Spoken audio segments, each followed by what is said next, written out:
Hi guys! Good morning! Nag-request ko kay Gwapo na magluto og bulad. Ayan, nagsugba siya og bulad. Bisag tugnaw kaayo. Am I the husband of the year cooking dried fish for you in the morning out Of in the cold? course, this is my Valentine's gift. Funny. Humot kaayo siya, uy. Sarap-sarap. Thank you, my love talaga. Ganon ka the best yung asawa ko. Kahit ayaw niya yung amoy ng tuyo, pinagluluto niya ng tuyo. Spoiled brat.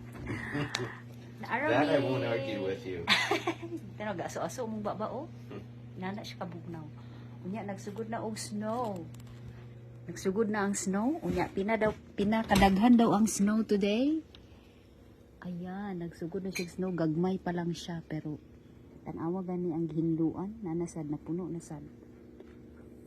So, naora to akong update.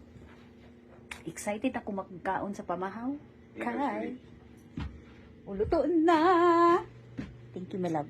Welcome.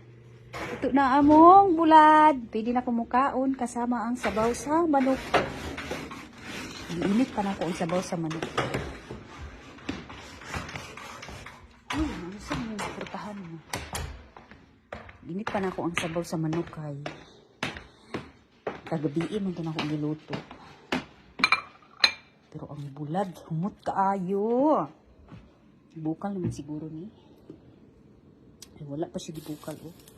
Hindi siya tinira manok. Nabawasan lang siya ng konti. Yun ang breakfast ko ngayon. Mag-init lang ako ng kanin. Ciao! So, my breakfast is ready. Ayan na yung bulad. At ang rice. At ang tinulang manok. Magkuha sa kong suka. Yum, yum, yum. Kain. Thank you, Lord, sa food.